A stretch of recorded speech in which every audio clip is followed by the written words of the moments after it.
They told me, stay quiet. Nobody cares what you think. You'd expect that from strangers. But it wasn't strangers. It was my own blood. And those words, they cut deeper than any knife. My name is Lorraine Mitchell. I'm 72 years old, a widow. And for most of my life, I believed family was sacred. I thought loyalty could weather any storm. I was wrong. But before I tell you what happened, let me ask you something. Where are you watching from? Which city? Which country? Tell me in the comments, because I want to know who's listening to my story. This house is not just 4 walls and a roof. It was built by my husband, Richard, and me over 40 years ago. I still remember the day we walked through it for the first time. Empty floors, sunlight spilling across bare wood, the smell of paint still fresh. He held my hand so tight and said, "Lorraine, this is it. This is where our life begins." And it did. We raised our children here. I cooked countless meals in the same kitchen where my granddaughter later learned how to stir cookie dough. I planted roses in the garden, red ones for love and yellow for friendship. Richard spent months building a porch with his own hands, sanding and painting until it was perfect. Every corner of this home carries his touch, his spirit. After he passed, the house became even more sacred to me. It wasn't just shelter, it was memory. It was the last piece of him I had left. So when my son, David, and his wife, Melissa, began circling like vultures, hinting, suggesting, then outright demanding that the house should belong to them, it wasn't just property they were after. It was my life's anchor. It was the one place that still made me feel whole. The first hints were almost casual. Melissa would smile sweetly at Sunday dinners and say things like, "This house is so big for just you, Mom. Don't you think David and I could put it to better use? The kids need more space, after all." At first, I laughed it off. I thought they were joking. I said, "I'm not going anywhere. This house is mine and your father's, and it will be until the day I leave this earth." But then David, my own son, the boy I carried, nursed, and raised, began to echo her. His voice wasn't light or teasing. It was firm, sharp, and laced with impatience. "Mum, you don't understand. You can't manage a house like this anymore. It's not safe for you. Let us take it over. We'll handle everything." Handle everything. That phrase still makes me sick, because what he really meant was, hand it over, so we can erase you. I knew then that this wasn't going to end with a polite disagreement. The pressure grew. Every phone call, every visit, turned into a negotiation I never asked for. Melissa would place real estate brochures on the table as though I couldn't see them. David stopped asking me about my health, my day, my life. He only asked about the house. The cruelest part? The way they dismissed me. Every time I tried to speak, Melissa's eyes rolled. Every time I protested, David sighed like I was a burden. Then came the night that broke me. We were sitting at dinner when Melissa smirked across the table and said to David, loud enough for me to hear, "Honestly, nobody cares what she thinks. She should just stay quiet and let us handle it." And David, my son, laughed. He laughed. That's when I realized I wasn't just fighting to keep a roof over my head. I was fighting to keep my dignity. And if they thought I would roll over quietly, they had forgotten who they were dealing with. This is where it begins. The story of how they tried to strip me of everything, and how in the end, they walked out of that courtroom, pale, ashamed, and empty-handed, while I walked out with my head held high. You'd think the people you raised, the ones you fed, clothed, and sat beside through every scraped knee and every broken heart, would have a little more respect. But respect is the first thing to vanish when greed walks in the door. It started small. A comment here, a suggestion there. The kind of things you might brush off if you weren't paying attention. One afternoon, Melissa came over uninvited. She wandered through the living room with her phone, snapping pictures of the furniture, the walls, even the family portraits. I asked her what she was doing. She gave me that polished smile of hers and said, "Just showing a friend of mine. She's an interior designer. Can you imagine how stunning this place would look with a few changes?" Changes. As if my home, where Richard's handprints were still on the banister he polished himself, was just a canvas for her vanity projects. I felt a sour twist in my stomach. Then came the family gatherings. I'd speak up, try to join the conversation, but Melissa's voice always sliced through mine. "Oh, Lorraine, don't worry about that. You wouldn't understand the paperwork." Or, "Just let us handle it. You're retired now, remember?" And David, my David, he didn't defend me. He didn't even glance my way. He sat there, sipping his drink, nodding along like Melissa was Moses, come down with commandments carved in stone. The isolation crept in slowly. They stopped inviting me to outings with the grandchildren. When I asked about it, Melissa waved her manicured hand and said, "We didn't think you'd want to come. Too much walking, you know, and we don't want you to strain yourself." I strained myself raising that boy. I strained myself working 2 jobs while Richard built his business from scratch. I strained myself burying my husband alone. But somehow, in Melissa's eyes, I was just a fragile old woman in the way. One evening, I overheard them in the kitchen. I was pouring myself tea when their voices floated in from the next room. "Melissa. She's stubborn, David. We need to push harder. The sooner the deed is in your name, the sooner we can make real plans." David. "I know, but she's not budging. Maybe we should just get the lawyer involved now." Melissa. "Good. Do it. She doesn't need to know every detail. Just tell her it's safer this way. She'll believe you. She always believes you." My hands shook so badly I nearly dropped the teacup. "She'll believe you. As though I were a fool. As though my love for my son had made me blind." That night, I sat at the kitchen table, long after they'd left. The clock ticked past midnight, and still I sat there, staring at the contract they'd accidentally left behind. A draft of some transfer papers. My name was printed neatly at the top, waiting for a signature. Their names were listed beneath, waiting to take what wasn't theirs. I realized then, this wasn't about helping me manage. This was theft, dressed up in polite conversation and fake smiles, but theft all the same. The next morning I called David. I wanted to give him one last chance, one moment to prove I was wrong about what I'd heard. "David," I said, my voice trembling, "are you really trying to take the house?" There was a pause on the line. Then he sighed. "Mum, don't make this harder than it needs to be. You don't need the stress of owning a home. Just sign it over, and we'll take care of everything." Take care of everything. The words slammed into me again. That's when I knew. He wasn't protecting me. He wasn't thinking of my well-being. He was protecting himself, protecting Melissa, protecting their ambition. I hung up without another word. My throat was tight, my chest burning, but my mind was sharper than it had been in years. I made myself a promise that day. They would not take what Richard and I had built. They would not strip me of my dignity. And if they thought I was too weak to fight back, then they had forgotten who raised David in the first place.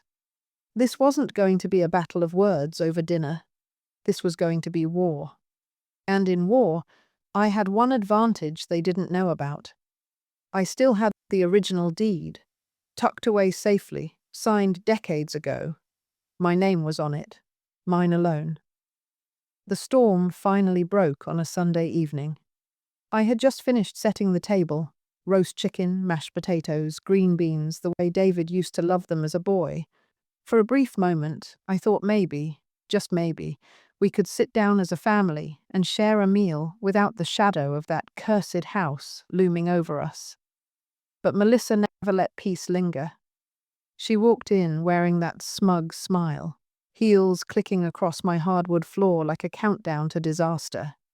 David followed, his shoulders tight, his jaw set. The children bolted to the living room, sensing the tension adults try so hard to hide. We sat down, plates filled. For 10 long minutes we ate in brittle silence. I could feel it coming, the way the air thickened, the way David kept glancing at Melissa, waiting for her cue. And then she gave it. "Lorraine," Melissa began, her voice syrupy but sharp underneath. "We've been more than patient. It's time you stop dragging this out. David and I have made a decision. You're going to sign the house over. This week." I set my fork down, my hand steady though my chest thundered. "This house isn't yours to take, Melissa." Her smile didn't waver. "We're not taking it. We're securing it. You can't keep living here alone. What if you fall? What if something happens? You'll be safer with us handling things." I looked at David then, hoping, begging, for him to contradict her, to look me in the eye and say he would never push me out of the home his father built. But he didn't. Instead, he leaned forward, his voice low, authoritative, like a stranger wearing my son's face. "Mum, enough. Melissa's right. You've been stubborn long enough. Either sign the house to me or get out." The words fell like stones. My heart clenched so tightly I thought it might stop. I searched his eyes for even a flicker of guilt, but all I found was determination. "Get out," I repeated, my voice barely above a whisper. "This is my home." David slammed his hand against the table, rattling the dishes. "It's too much for you, Mum. Don't you get it? Nobody wants to watch you struggle here alone. You're making it harder for all of us." Melissa leaned back, smirking, and delivered the dagger. "Stay quiet, Lorraine. Nobody cares what you think. Just sign the papers." For a moment, the room spun. My own son sat beside this woman, nodding at her words, as though my voice, my very existence, was nothing. I pushed back my chair slowly. The scrape of wood on tile echoed louder than David's outburst. I stood, hands trembling. But my voice, when it finally came, was steel. "I fed you when I had nothing but scraps. I worked nights so you could have shoes on your feet. I buried your father alone, and I kept this house standing while you built your life. And now you sit here and tell me I don't matter." David wouldn't meet my eyes. Melissa did, and her smirk widened. "That's right. You don't. Not when it comes to this house." I walked into the kitchen then, not trusting myself to stay at that table. My body shook with fury, with grief, with something darker. Resolve. They thought they had cornered me. They thought my silence was weakness. But silence is not always surrender. Sometimes it's strategy. That night, long after they'd left, I stood in front of Richard's portrait in the hallway. His smile in that photograph, the same one he wore when he first held the deed to this house, gave me strength. "I won't let them take it, Richard," I whispered. "I promise you. They'll learn whose name really matters." And from that night forward, I wasn't just their mother. I became their opponent. They thought my silence that night was defeat. What they didn't realize was that silence can be the sharpest weapon. The morning after that humiliating dinner, I opened the cedar box Richard and I had kept locked in the bedroom closet for decades. Inside were papers that smelled faintly of dust and time. Insurance forms, old letters, and tucked in a crisp envelope. The original deed to our house. My hand lingered on Richard's signature, bold and steady, beside mine. No one else's name touched that paper. Not David's, not Melissa's, just ours. I ran my fingers across it like a sacred relic. In that moment, I knew. This was my shield, my proof, my salvation. But I also knew better than to wave it in their faces too soon. Greed has a way of digging its own grave, and I wanted David and Melissa to dig theirs deep enough that when the truth came crashing down, they wouldn't be able to climb out. So I made an appointment with Mr. Thompson, the lawyer who had once been Richard's closest business partner. He was older now, greyer, but when I walked into his office with that envelope, His eyes softened. "Lorraine," he said, adjusting his glasses. "Haven't seen you in years. What brings you in?"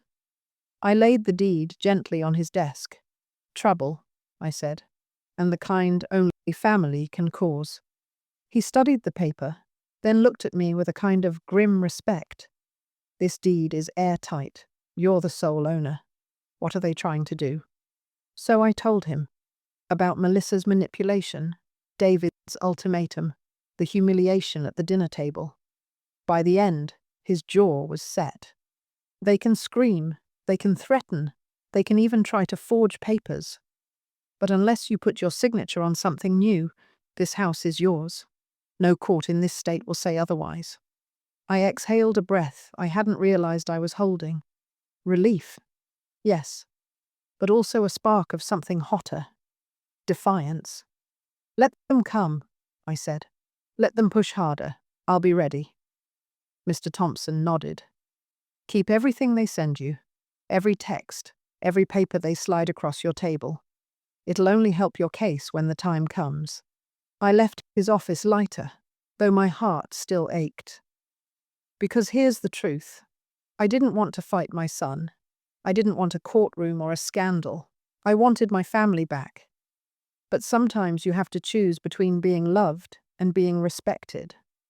And I was done letting them trample me. Back at home, the pressure mounted. Melissa showed up one afternoon with a clipboard and a smile too wide to be real. "These are just some preliminary forms," she said, waving the papers. "Nothing serious. Just sign at the bottom so we can start transferring utilities." I took the clipboard, skimmed the fine print, and saw the words, "transfer of property rights."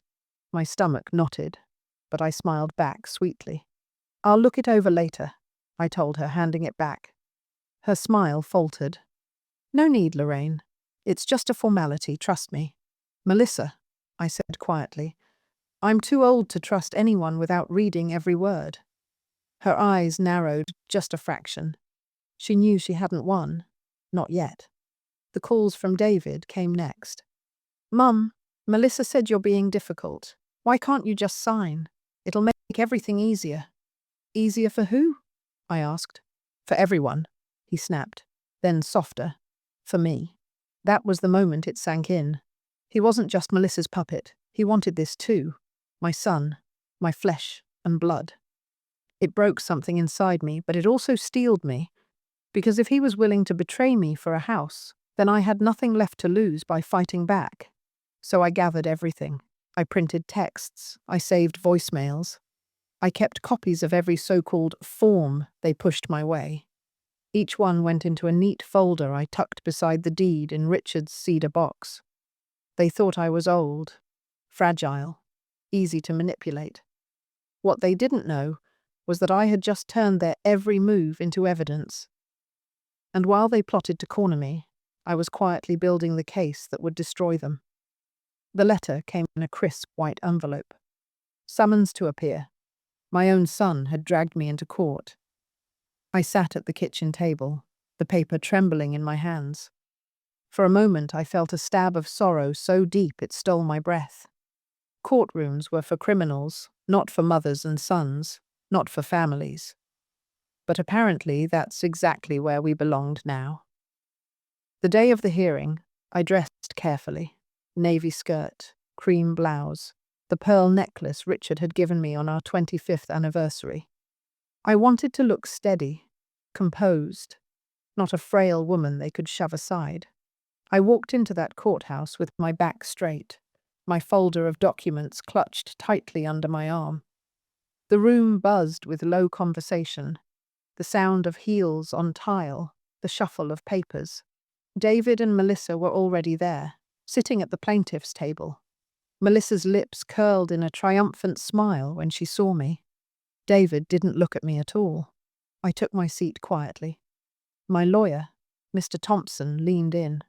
"Remember, Lorraine, you don't have to do much. Just tell the truth. The papers will speak louder than they ever could." The judge entered, stern and efficient. The gavel struck wood, and the case began. Melissa's lawyer stood first, striding with the arrogance of a man certain he'd already won. "Your Honor," he began, "this case is straightforward. My clients, David and Melissa Mitchell, have been supporting Mrs. Mitchell for years. She is no longer capable of maintaining the home she occupies. For her safety, for her family's stability, the property should be transferred into their care. We have prepared the necessary documentation." He handed a stack of papers to the clerk with a flourish, like a magician revealing his final trick. Melissa smirked at me across the room. David shifted in his chair, his leg bouncing nervously. The judge nodded. "Very well.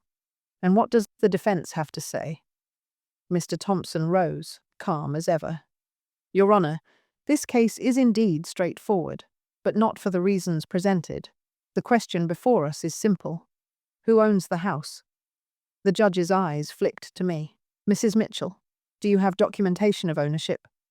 That was the moment. The one they never saw coming. I stood slowly, every eye in the courtroom on me. My heart pounded, but my voice, when it came, was clear, strong, steady. "Yes, Your Honor."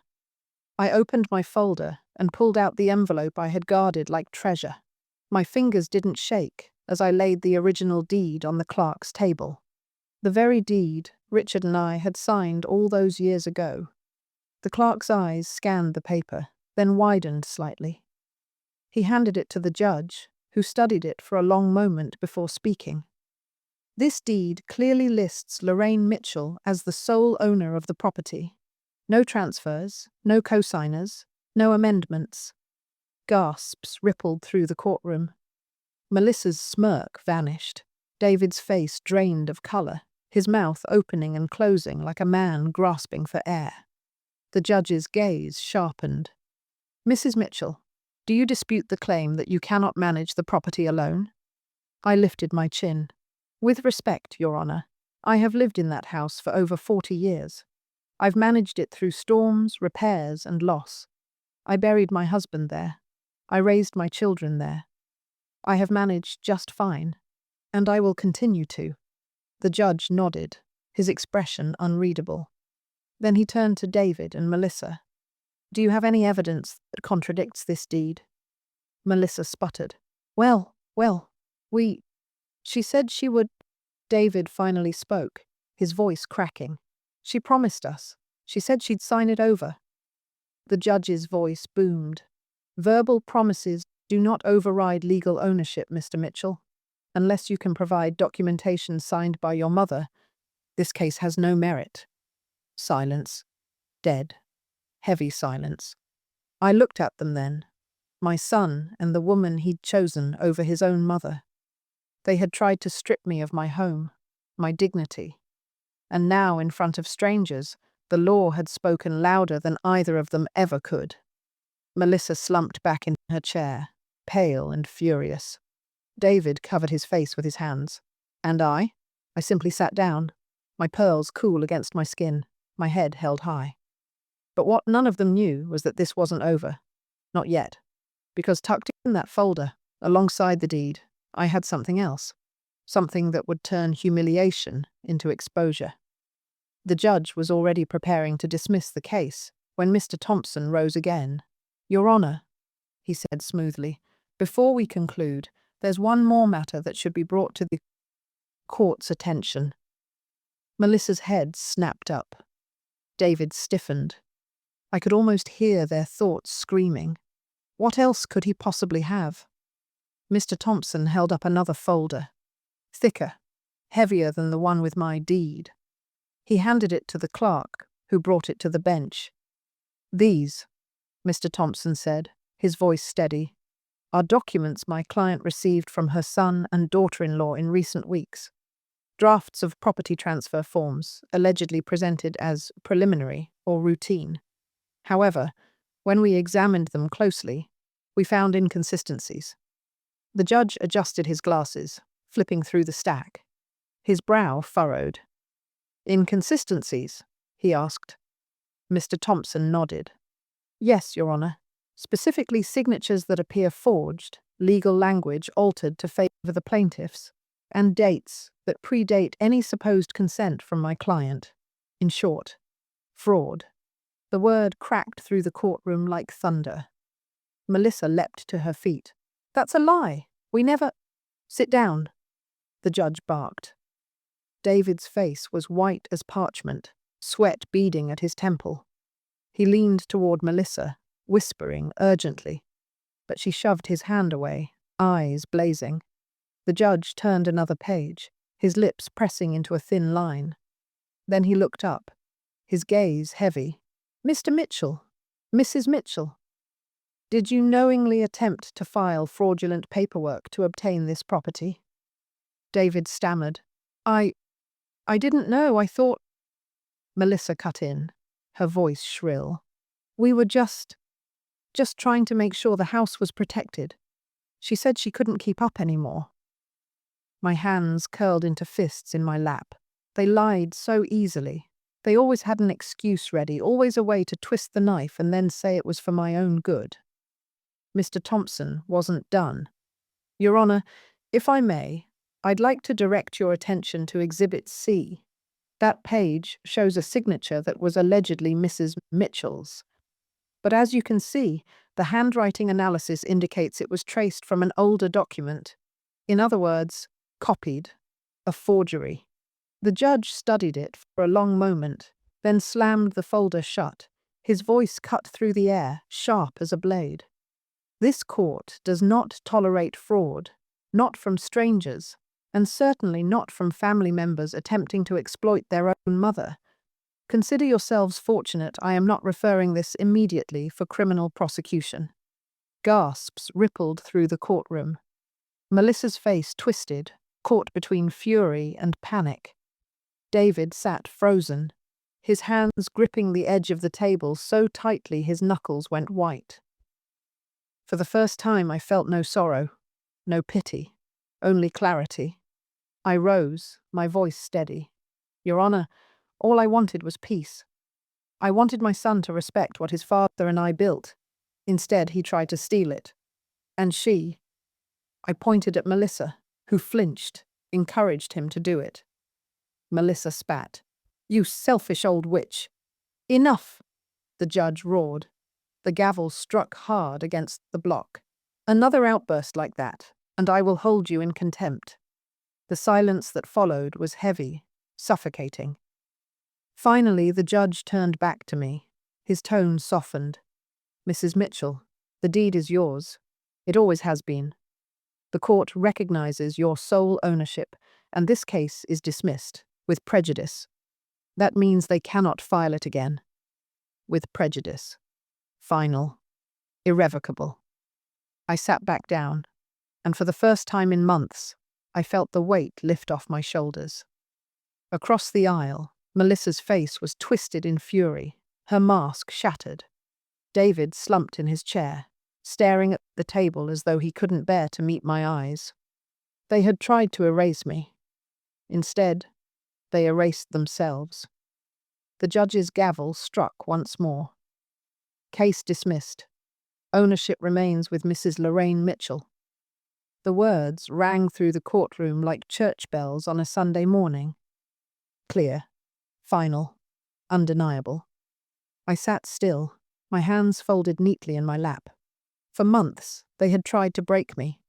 For weeks, they had mocked me, silenced me, told me I didn't matter. And now, with a few short sentences, the law itself had spoken on my behalf. I turned my head slowly, deliberately, toward the plaintiff's table. David wouldn't look at me. His face was pale, his jaw clenched, his body stiff with shame. Melissa, on the other hand, glared at me with a venom I'd never seen before. Her mask of civility was gone.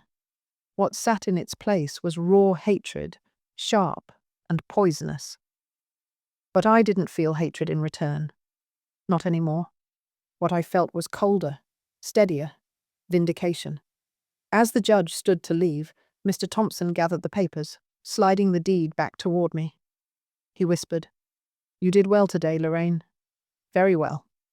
I slipped the envelope back into my folder, my fingers resting on it for just a moment. This house, this life. It was mine. Still mine. Always mine. Melissa suddenly shot to her feet, her voice breaking the silence. "This isn't over," she hissed. "You can't keep it forever. You'll die. And then what? It'll be ours anyway." The courtroom gasped. Even the clerk froze mid-step. I rose slowly, smoothing my blouse, my pearl necklace catching the fluorescent light. And then I turned to her, my voice calm, but sharp enough to cut glass. "You're right, Melissa. I will die someday. But when I do, this house won't go to you. It won't go to David.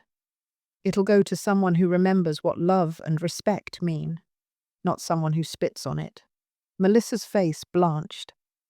David finally looked up, his eyes wide, his mouth opening like he wanted to object, but nothing came out. I stepped closer to their table, each word deliberate, each one landing heavy. "You told me to stay quiet, because nobody cares what I think. Well, today the court cared, the law cared. And more importantly," I leaned down, my green eyes meeting David's hollow ones, "I cared. And I'm done caring about either of you." His lips trembled. Melissa looked away, seething, humiliated. I straightened, turned on my heel, and walked toward the exit. The sound of my shoes against the tile was the only sound in that room. Not one person spoke. Not one person dared to move until I was gone. Outside the courthouse, the autumn air hit my face, cool and clean. I closed my eyes and inhaled deeply, the weight that had pressed on my chest for so long finally lifting. For the first time in months, I felt free. Mr. Thompson joined me on the steps. "What now?" he asked gently. I smiled, though there was sadness in it. "Now? I go home. I tend to Richard's roses. I sit on that porch he built, and I remind myself that no matter what they tried, they couldn't take what's mine." As I walked down those courthouse steps, people glanced at me, some with pity, some with respect, but none of them saw the storm that had finally quieted inside me. And as for David and Melissa, they walked out minutes later, their heads low, whispers trailing after them. Their reputation was shredded, their scheme exposed. They had thought they'd humiliate me, but in the end, they humiliated themselves. That night, I sat on my porch with a cup of tea, the deed safe beside me. The roses swayed in the breeze, the same ones Richard had planted decades ago. I whispered into the air, as if he could hear me still. They told me nobody cared what I think. But today, I proved them wrong. And for the first time in a long time, I felt Richard's presence in every creak of the porch, every rustle of the leaves. Justice wasn't loud. It didn't need to be. It was steady. It was final. And it was mine.